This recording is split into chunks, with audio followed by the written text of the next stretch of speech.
Hello and welcome to the News at 10 on Nta News24. We're reaching you live from Abuja. I am Dennis Adegunloye. Thanks for joining us. The headlines.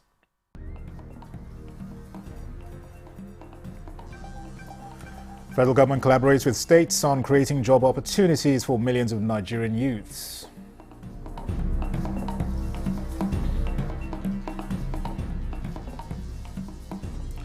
Special unit of Nigerian Air Force acts on intelligence, neutralizes terrorists in Kaduna State.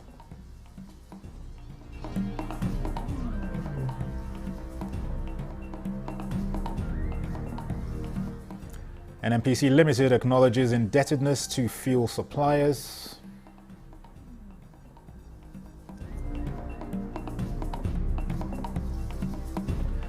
And Nigeria and China leap further in strengthening relationship, open new page on cultural ties.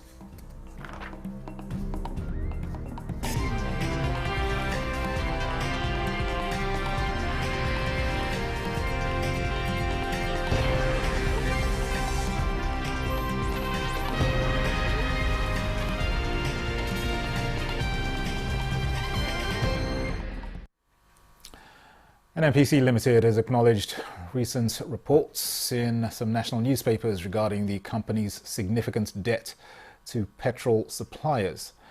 A statement by Olufemi Soneye, Chief Corporate Communications Officer, NNPC Limited, indicates that the financial strain has placed considerable pressure on the company and poses a threat to the sustainability of fuel supply.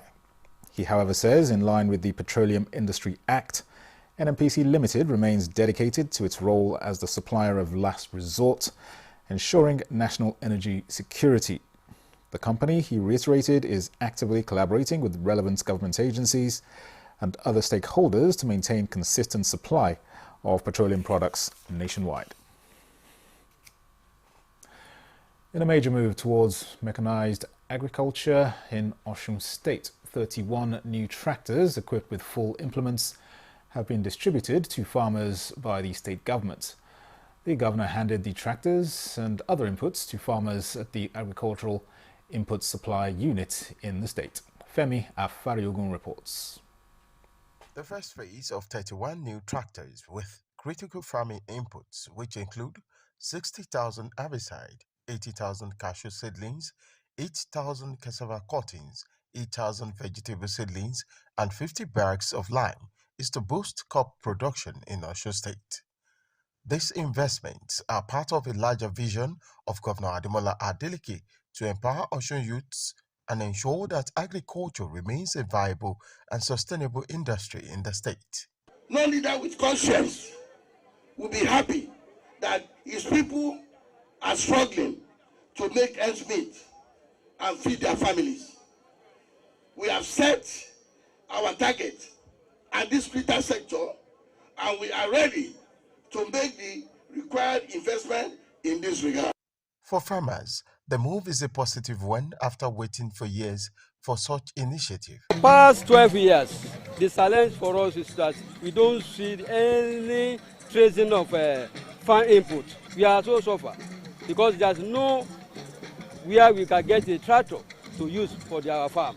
There is a further commitment in the coming days of 8 billion naira for the acquisition of additional tractors and farm clearing equipment, along with another 2 billion naira for farm input support by the state government.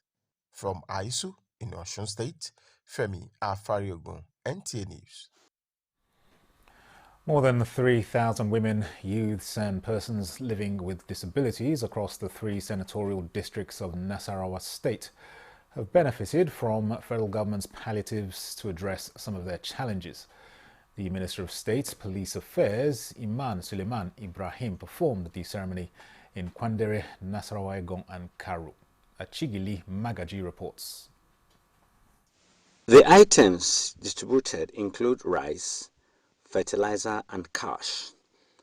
According to the minister, apart from the federal government's deliberate measures to ensure food availability, such as waiver on import duty for food items and empowerment of farmers, the distribution of the items is an immediate measure to alleviate the people's plight. His Excellency, President Bola Ahmed Tinubu, GCFR, President of the Federal Republic of Nigeria, Commander-in-Chief of the Nigerian Armed Forces, for what he has given our people. He gave us some food items, rice and fertilizer, to come and distribute to the people of Nasarawa State. So on behalf of my people, we're in the first zone. I'm going to go today from zone to zone to make sure that this thing reaches the people.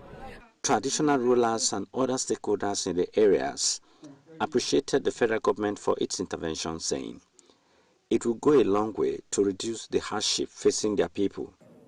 We are hopeful that this administration is doing so much to see that the economic and social well-being of the citizens is taken to greater heights.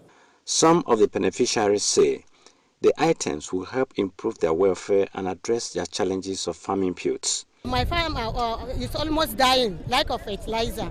Now that I have fertilizer, I can put it on my farm. This rice that some of the students will be getting is going to be of good beneficiary to them, and just like we encourage them, not only them, they are going to share with their friends. It could be recalled that recently, the federal government released more than 20 trucks of food items to each of the 36 states of the Federation and the FCT for similar purposes. Achigilimagaji, Nta News. The federal government is collaborating with state commissioners for youth to create millions of Nigerian youths towards promoting long-term investments for their future development. Minister of Youth Development Jamila Ibrahim Bio said this during a consultative meeting with commissioners of youth development from the 36 states of the Federation and the Federal Capital Territory. Olainka Ojo reports. This meeting is to engage with youth commissioners across the country, as well as build synergy in line with federal government's initiatives, such as Youth Investment Fund, Presidential Initiative for Youth Enterprise Clusters, and the ongoing review of the National Youth Policy that profile local solutions to national challenges. With 4 strategic areas of governance, skills, cultural and behavioral change, and human capital development at the heart of the meeting, Minister of Youth Development says to ensure youth benefit from the 110 billion naira Youth Investment Fund, mechanisms are already in place. Robust monitoring and evaluation framework has been designed, and to ensure that loan recovery and of course risk management using clusters, we will be able to manage the risk that come with giving out facilities to young people. With the rate of recovery being very low. For the commissioners, government sustainability approach of accountability, transparency, and monitoring are necessary. One is all about inclusiveness, and number 2 is all about delivering the mandate to the entire youth. Youth empowerment is important. When we empower our youth, we empower the nation. The meeting also observed that out of the 12 billion naira Youth Investment Fund released by previous administration for youth empowerment, only 150 million naira have so far from beneficiaries. Olainka Ojo, Nta News. And there is hope on the horizon for youths in River State, as over 300 of them have been empowered by the Chukwudi Dimka Foundation, a non-governmental organization with a 3-month free tech skills to harness their potentials and make them self-reliant. Osinachi Samuel reports that over 300 youths out of the 4,000 that applied made it to the 3-month free tech 230 project in River State. I had this urge to run data analysis. For that period, I wasn't able to gather the money. Because I've wanted to get into tech, and this foundation just gave me that on a platter of gold. So I'm so grateful. The story of Chibike and Ozioma is common among Nigerian youths with no hope of achieving their dreams to become tech experts in this fast-growing world of technology.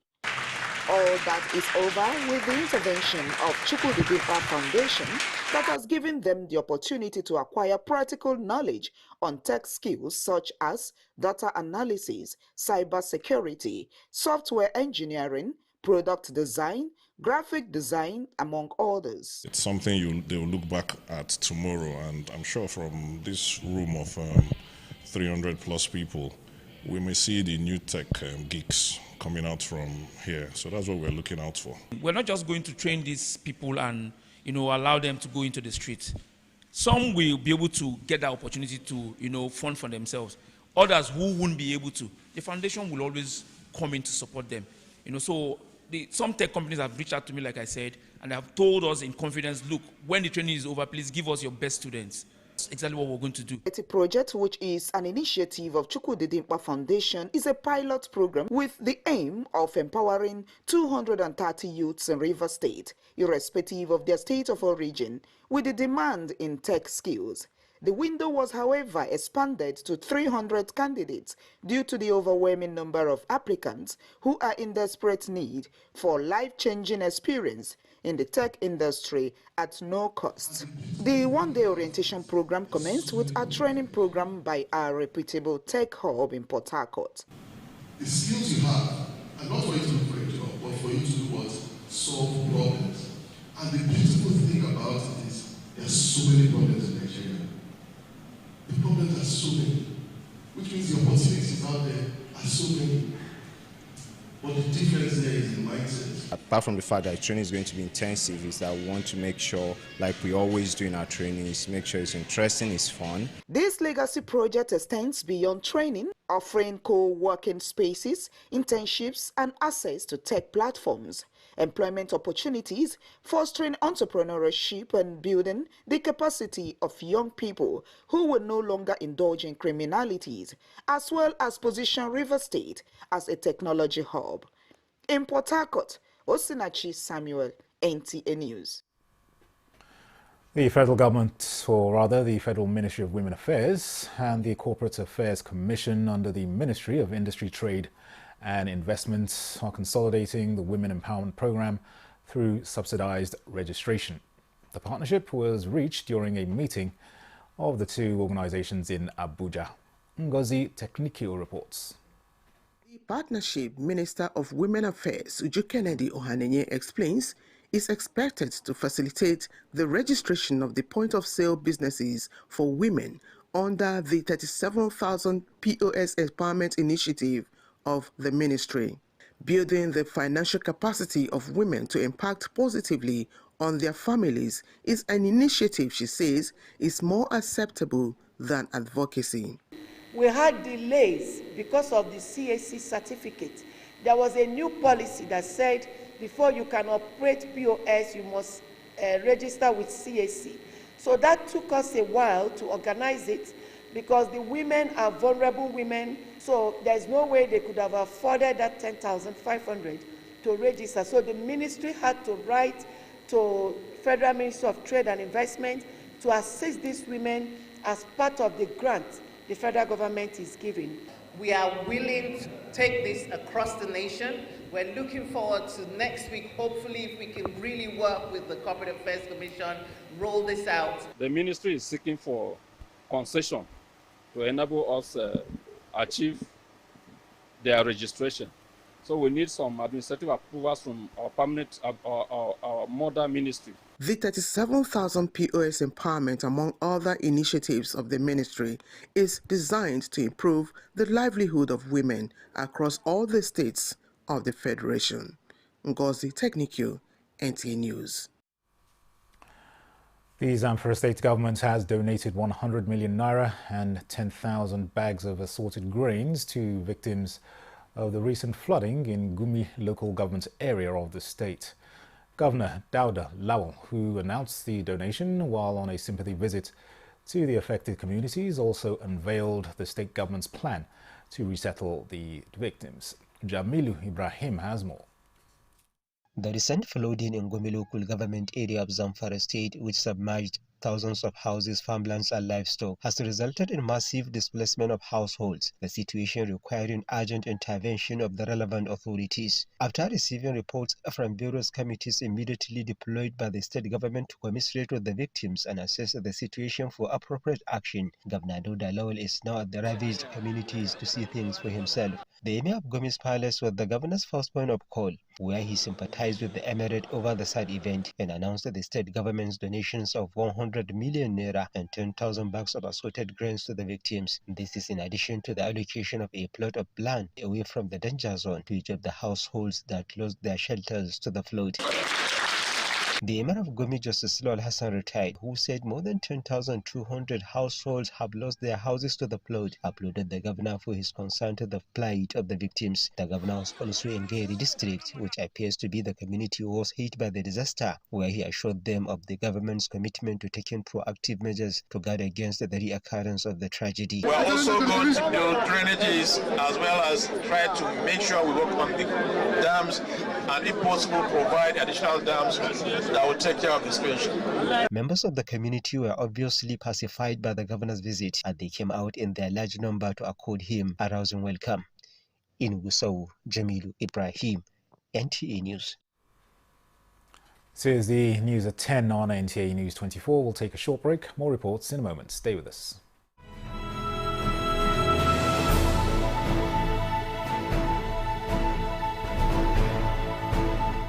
From the creeks of the Niger Delta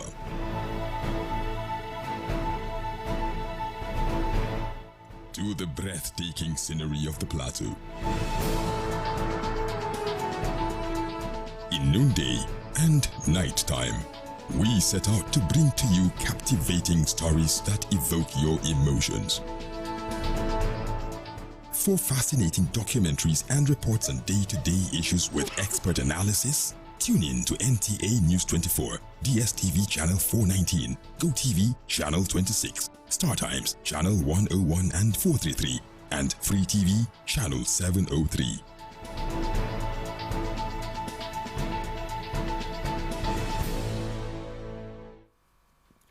You're welcome back. President Bola Tinubu will soon flag off the development of the 1,500-unit Renewed Hope City in Kano. Minister of Housing and Urban Development Ahmed Musa Dangiwa, who disclosed this during an assessment visit, however, expressed displeasure over the slow pace of work at the site of an ongoing project in the city. Abdullahi Mustafa has details. Clearance work for the construction of road infrastructure at the site of the Renewed Hope City project in Kano. 2 months into the flag-off of the project, 104 units are at various stages of construction. Minister of Housing and Urban Development Ahmed Musa Dangiwa is on ground to assess what the contractor is doing. They are supposed to start doing at least 500 houses. By now, we expect them at least. All the foundation should be out. But they have done almost 50% of the foundation, and the work is not moving as expected. When we started work now, while blaming teething problems for the slow pace, the contractor assured that the 5-month completion deadline still stands. 5 kilometers away in Ungwarimi, road and electricity infrastructure have been provided at the site of the Renewed Hope City Project 2. Under a public-private partnership, 1,500 housing units are expected to be built. In the next 2 weeks, the minister disclosed President Bola Ahmed Tinubu will be in Kano to flag off the project. While the construction on this already prepared site is ongoing, the infrastructure for the remaining sites will continue. This project is sitting over 100 hectares of land that we want to create a city within the Kano city. The Renewed Hope Cities and Estate program aims to provide 50,000 housing units in Phase 1 and is expected to create jobs and boost economic development. In Kano, Abdullahi Mustafa, NTA News. Talking security now, following intelligence reports received on 31st of August that a known terrorist kingpin, Mustafa Abdullahi, and 5 members of his group were sighted near the Sabongida forest along Sabon Road in Igabi local government area of Kaduna State, with the likely intent to kidnap, harm or kill innocent civilians. A team of special forces from the Nigerian Air Force 413 Force Protection Group was dispatched to comb the location. After making contact with the terrorists, who were on motorcycles, on sighting the special forces, they immediately opened fire and were met with superior firepower by the troops, eliminating all the terrorists. Director of Public Relations and Information, Air Vice Marshal Edward Gapquit, indicates that items recovered from the terrorists include 5 Dane guns, a locally fabricated submachine gun, and live ammunition, assorted charms, SIM cards and phone cases. Troops have also been commended and urged to intensify ongoing efforts to safeguard the lives and property to rid Igabi, Bruning, Gwari and environs of criminals and their activities. Minister of Interior Olubunmi Tunji-Ojo has ordered an immediate investigation into a disturbing video report on social media alleging that inmates at Afokang Custodial Center in Calabar are being subjected to inhumane treatments, including being served poorly cooked beans as breakfast. A statement from the Ministry of Interior indicates that the minister views this incident as a serious breach of the standards of care and dignity to which inmates are entitled, and has directed a comprehensive and urgent investigation into the matter, vowing to hold persons responsible accountable. Tunji-Ojo warns that any lapses in the quality of food, sanitation and welfare of inmates will not be tolerated, adding that the service must ensure inmates are treated with the dignity and respect they deserve. He promises that the investigation will be made public and necessary disciplinary action will be taken. In other news, engineers in the country are on the verge of launching innovation to meet specific demands across sectors of the economy. This was revealed at a student project competition by a committee of Deans of Engineering and Technology of Nigerian universities in Abuja. Ayodeji Makinde reports.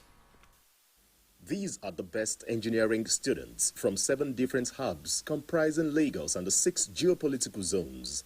They are here for the best of the best challenge with technological innovation subject to the approval of the judges.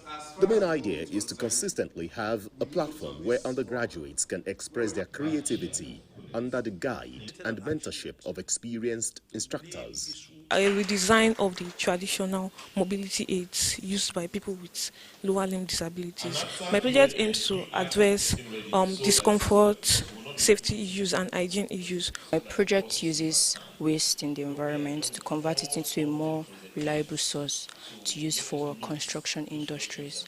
This is a deliberate attempt to elevate certification and regulation in tech engineering practices as equal yardsticks for consideration against the usual demand for academic qualifications. This competition is a manifestation, a translation of that aspect of our curriculum, for the engineering student to do that. And we are putting the sense of entrepreneurship in them at this early stage of their own career. Trying to see which of these projects can really be promoted for commercialization, and also that can be put forward for a form of global competition. The students that we have in our respective institutions right now are students that have creative minds. Come to think about when we were in universities and the kind of programs we ran, and the students who are currently here now, you'll see that there is a lot of difference in terms of upskilling. Before the main presentation of projects, broad areas of interest affecting full operationalization of engineering practices were discussed as efforts to reactivate engineering residency program intensify at a time organized engineering in the country is leading advocacy for informal practitioners to be absorbed in a regulatory framework. In Abuja, Ayodeji Makinde, Nta News. We'll take another quick break. Please stay tuned for more reports.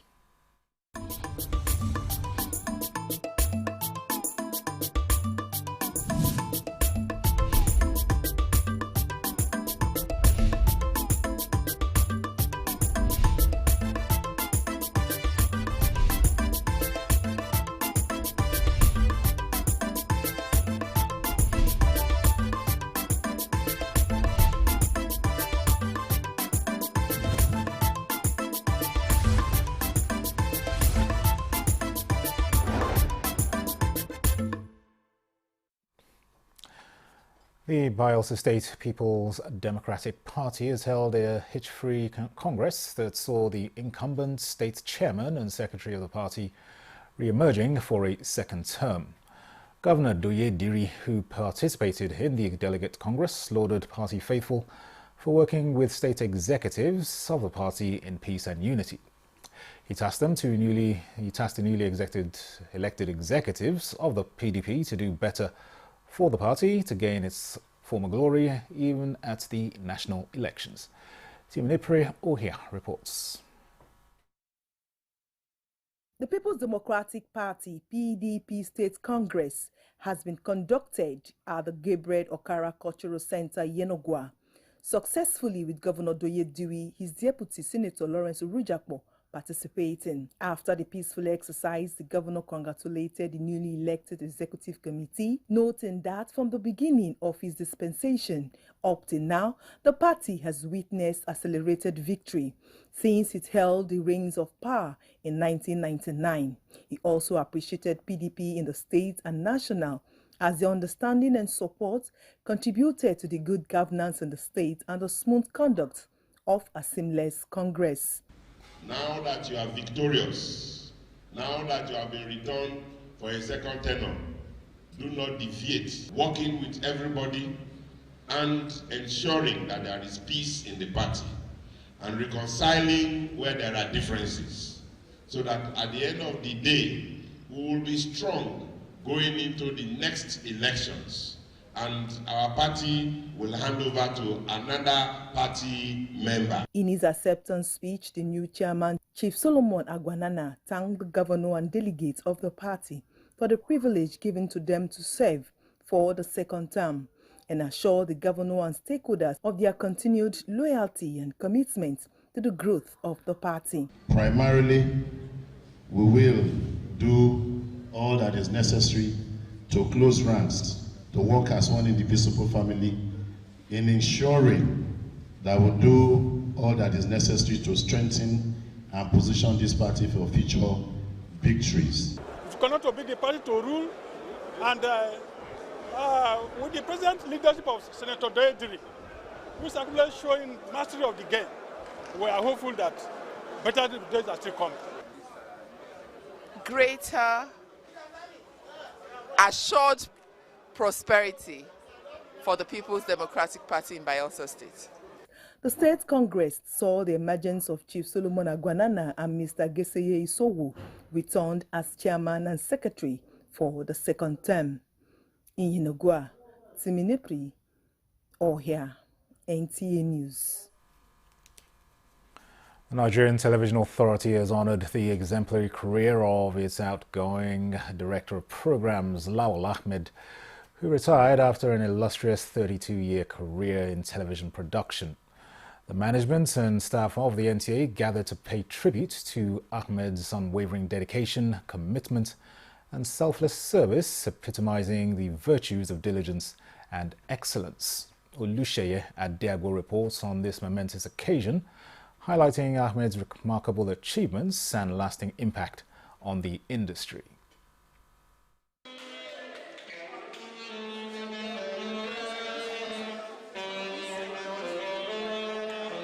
Lawal Ahmed joined NTA in 1992 as a presenter and over 3 decades transversed the broadcasting landscape with remarkable dedication and passion.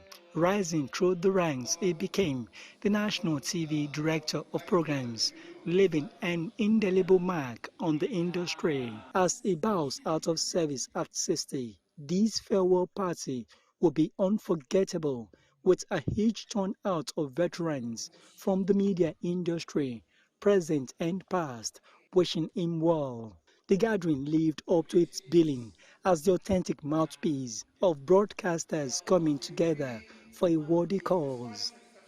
The inspiring speeches and testimonies highlighted Lawal Ahmed's significant contributions to NTA's advancement in television programming technology. Despite his age, the DP is still up to date in terms of technology, and that is why people refer to him as digital director of programs. And I think he has contributed so much. Just like I have said, he has paid his dues. The only thing I have to say is to welcome Lawal to the club. It is a long break, but I pray you enjoy this coffee break. May Almighty Allah guide you, protect, and judge your cause.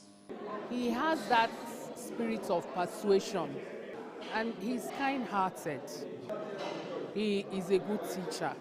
Lawal Ahmed's legacy is a testament of his passion and vigor in television production, and his impact will be felt for a long time.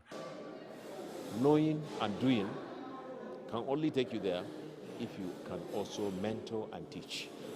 Because I realized early enough that when you teach people, when you mentor people, the more you do that, the better you become. And this had consistently been helping me. I'm happy for him because I know that some that started work with him, today they are no more. I wish him long life, more progress in their future. As he departs, he leaves behind a trail of excellence and innovations inspiring future generations of broadcasters.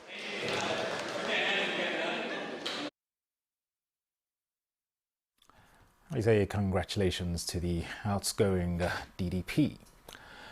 Now let's go to Benue State, where Governor Hyacinth Alia has reiterated his commitment to providing selfless leadership to the state and humanity in general in line with his calling.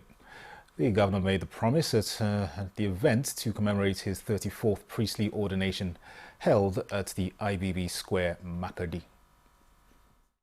IBB Square, venue of the event to commemorate the 34th priestly ordination anniversary of Reverend Father Hyacinth Alia, was filled to capacity as people from all walks of life thronged the arena to be part of the celebration.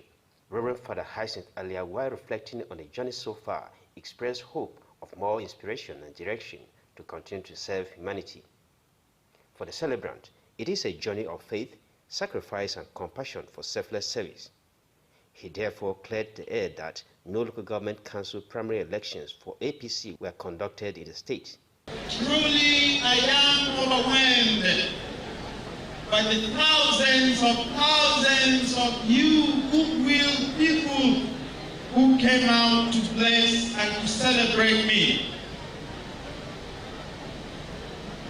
As you celebrate me and my classmates this day, may God remember you and your families and celebrate you. Well-wishers in their goodwill messages, while thanking God for the life of the governor, called for more support for him to fully deliver on his good intentions for the state. Your Excellency, you are a blessed person. You are here enjoying the best of the two worlds: priesthood, political world. You are unique. Before God, remain unique. Before your people, remain unique. Do your own things. In the end, it's Benue you are serving. At the Thanksgiving service to mark the event, Reverend Father James Akwaye admonished people of the state to give their conscience a chance for the good and prosperity of the state. You don't ask what Jesus will say here. What will Jesus do? Because Jesus wants you to follow a gospel of action. Do something to improve someone's life. The church does not stand by and just keep highlighting the challenges and difficulties of our land. They will be filled with guilt one day for not doing anything. The governor called for sustained prayers and unity of peoples, as well as change of attitude to move the state forward. In Makurdi, Elias, Etiaf, Nta News. After a bountiful harvest, one often feels a profound sense of accomplishment and gratitude. It is a mix of relief and joy knowing that the hard work and patience have yielded a rewarding outcome and a deep connection to the rhythm of nature's abundance.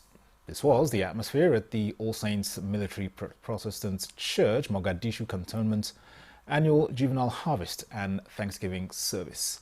Olajide Bello captured the moment.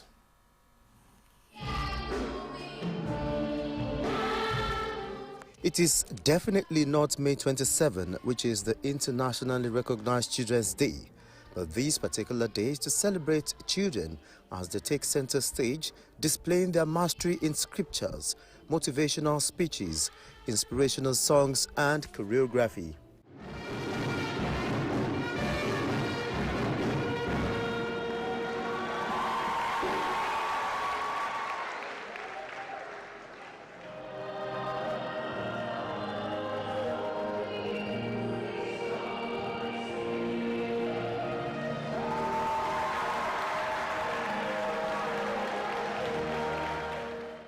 Nicole, 11, wants to be a chef, while Praise, 12, wants to be a doctor.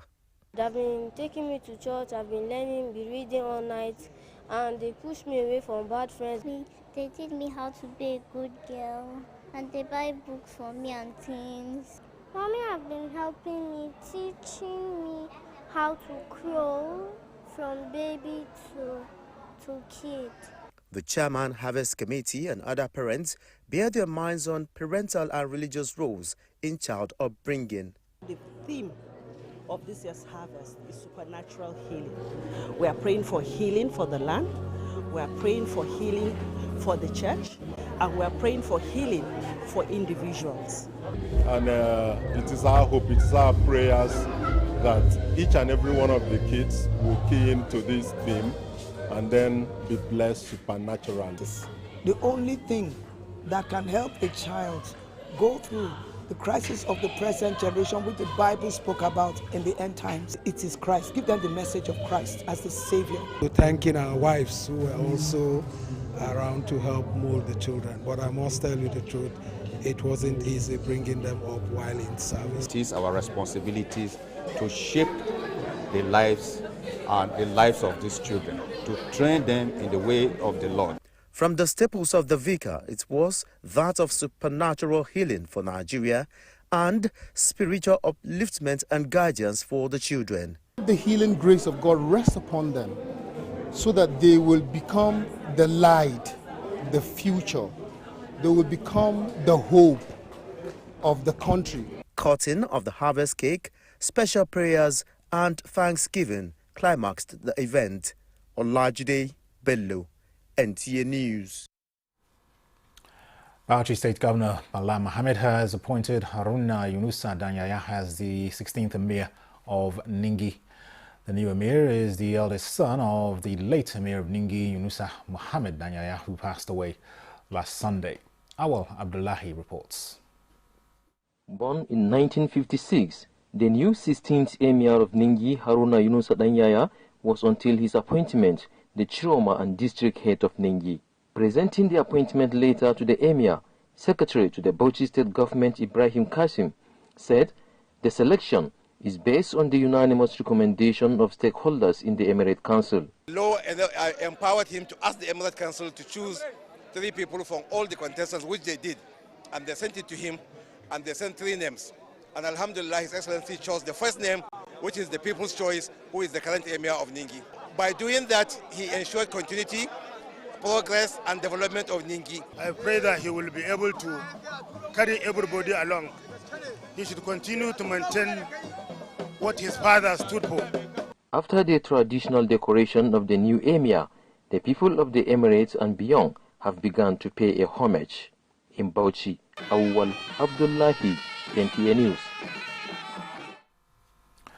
Now, the saying that the bigger you are, the more problems seems to be playing out in Nigeria, Africa's most populous nation, where a rise in cases of building collapse are turning the dreams of many families into nightmares. These tragic events have claimed many lives and left others devastated. In this special report, Ukiria Clinton reveals how these events expose serious flaws in Nigeria's construction practices and urban planning. The aftermath of a building collapse in Kubwa, a suburb of Abuja, paints a grim picture of debris and chaos. This tragic event comes less than 24 hours after a school building in Plateau State collapsed, killing 22 pupils and leaving 132 others injured. Some weeks ago, another building crumbled at Unity House in Area 11 Garki, Abuja. On June 18, a newly constructed shopping complex in Gwarimpa, Abuja collapsed just days before its grand opening, killing 5 and injuring 8. Earlier on the 3rd of July, tragedy struck in Ebutemeta, Lagos, where 10 lives were lost and 15 people were injured. Another incident was recorded in Port Harcourt's Mile 1 area on June 30, 2024. These incidents are far from isolated. In the last 2 decades, Nigeria has seen a disturbing rise in building collapses, leading to the loss of lives, livelihoods, and homes. In terms of frequency and severity of these incidents, Nigeria ranks highest in Africa. Between 1974 and 2019, more than 221 buildings collapsed across Nigeria, with Lagos alone experiencing 167 reported cases from 2000 to 2021. In 2024, 22 cases of building collapse have been recorded from January to July 13. A staggering 78.4% of these collapses involved residential buildings, 12.8% were commercial, and 8.8% were institutional. This spate of collapses has displaced over 6,000 households and costs an estimated $3.2 trillion in property damage. These alarming trends highlight the urgent need for action. So, what are the root causes of these frequent building collapses? Constant flooding in areas led to weakness of the structure of the buildings. Our people like to cut costs. They want to cut ends so that they cut the cost of the building construction. Penchant of developers or clients to maximize their money or to make profits. Of course, you cannot also rule out the issue of corruption and greed from it. Distressed buildings are buildings that maybe as a result of that they have stayed over the years without any maintenance structurally. Many incidents involve developers bypassing professional procedures, using unqualified builders and employing substandard materials. To stem this tide, experts emphasize the need for strict enforcement of building regulations and increased public awareness about building safety. Any of these building collapse we have, the deaths, unfortunate situation that we find ourselves, nobody is prosecuted because the law is silent in that area. Nobody pay compensation. Nobody is being charged for jail time. Nobody, nothing. And so this is one area, critical area that we must, as a nation, rise up. Any structure that is under construction, looking at its capacity, its scope and what have you, we should demand for insurance. You must make sure, we must make sure that all the stakeholders on SAN did their own bit and make sure that they develop sound structures in order to prevent the loss of lives in the case of building collapse. This is a call on the federal government to invest in these laboratories, equip them with state-of-the-art facilities, and perhaps go into partnership with at least 6 different universities from the 6 geopolitical zones, so that they will also develop state-of-the-art geotechnical laboratories, so that when we begin to do enforcement, there will be facilities for people to go and do their tests. The collapse of St. Academy School building in Jos is a stark reminder that the safety of buildings is not just a matter of policy, but a matter of life and death. It is a call for all stakeholders, government, developers, builders, and the public to work together to ensure that our buildings are safe and secure. In Abuja, Eucharia Clinton, Nta News. You've been watching the news at 10 on Nta News 24. Here's a recap of our top stories. Federal government collaborates with states on creating job opportunities for millions of Nigerian youths.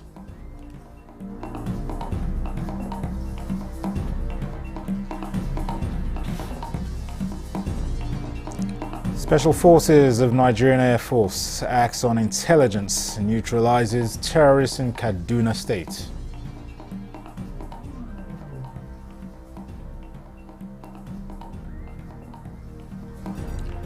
NNPC Limited acknowledges indebtedness to fuel suppliers.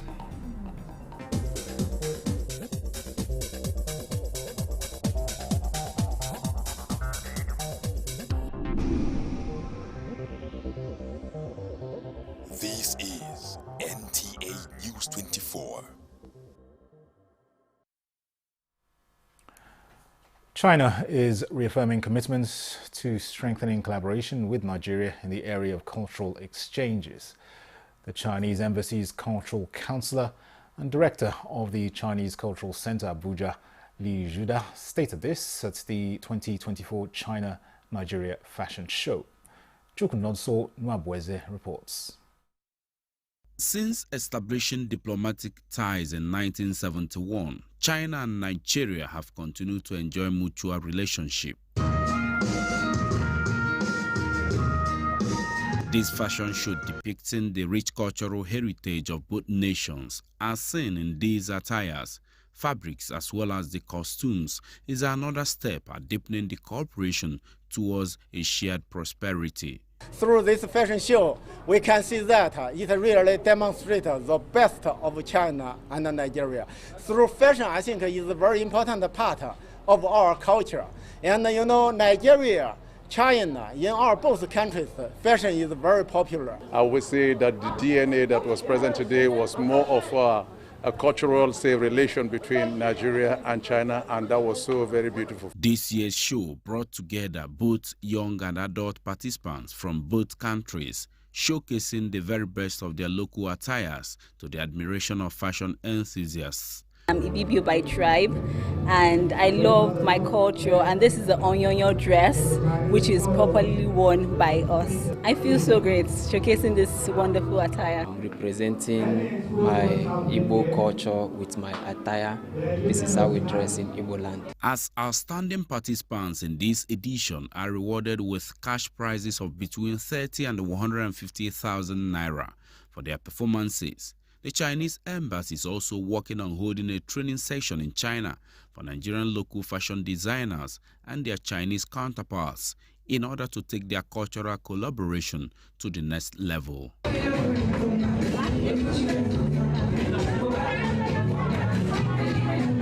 Chukunonso Nwabweze, Nta News. In today's digitally saturated world, it's easy to get caught up in the endless stream of notifications, likes and shares. But at what cost? Adopting a digital lifestyle adjustment experts believe can prevent distractions and enhance productivity in the real world. In this special report, Tuibat Nta explores the concept of digital minimalism.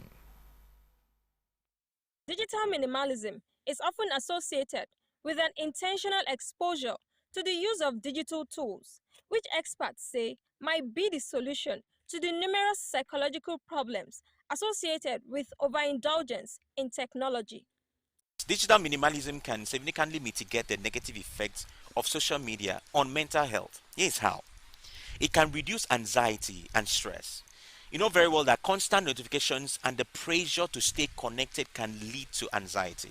Every time that, especially when you are addicted to your phone or addicted to a particular app, for example, TikTok. There's a lot of funny things on TikTok that a lot of people that get people hooked up where they're addicted to it.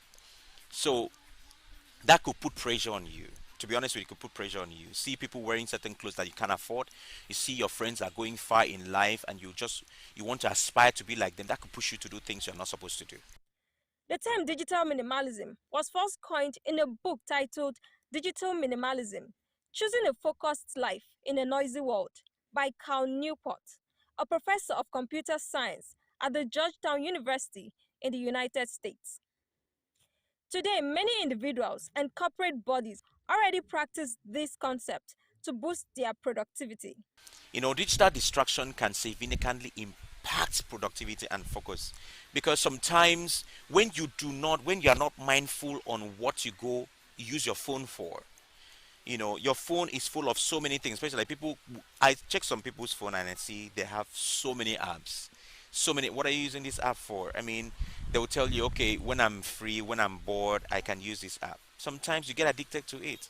For some industry players, digital minimalism might be able to address the issues of security and privacy. Yes, I think practicing digital minimalism can address the issues of security and privacy. And that's on a personal level. Because you really don't have to bother about protecting what's not out there in the first place. So basically, the risk of your data being used or hijacked by hackers is reduced drastically if you really don't have much out there.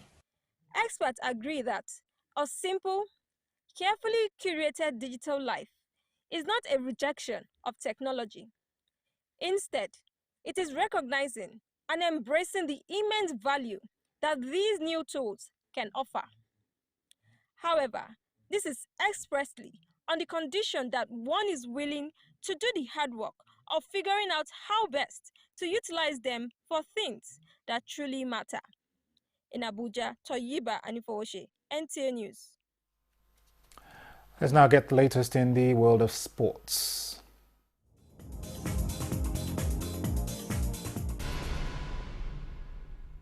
Nigeria's Falconets began their campaign at this year's FIFA Under-20 Women's World Cup in Colombia on a perfect note after edging South Korea 1-0 in their Group D opener in the early hours of Monday.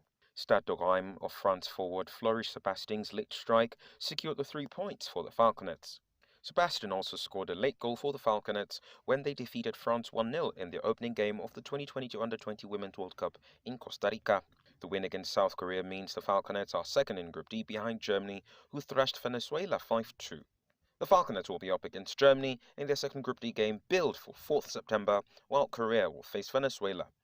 Meanwhile, Miriam Eniola Bolaji has made history by becoming the first African to win a medal in para-badminton at the Paralympics, winning bronze in the women's SL3 singles at the Games in Paris.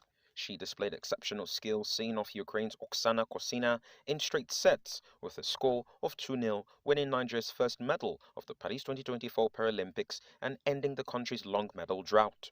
En route to the semi-final, she hit a straight-set victory over India's Mandeep Kaur, while her only loss was against eventual gold medalist Zhu Qianxiao of China. In tennis, Coco Gauff's US Open title defense is over after she was beaten by Emma Navarro in the 4th round in New York. Third-seed Gauff produced a disjointed performance to lose 6-3, 4-6, 6-3 to fellow American and 13th-seed Navarro. Gauff hit 19 double faults, including 11 in the third set alone, and produced 3 in the final game of the match to hand Navarro victory. Game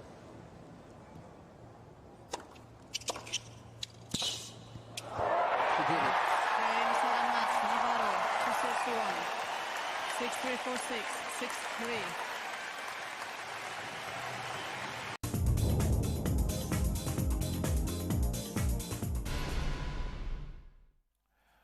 Daniel Adiriye reporting from the sports desk, and that concludes the news at 10 on Nta News 24. Thanks for watching.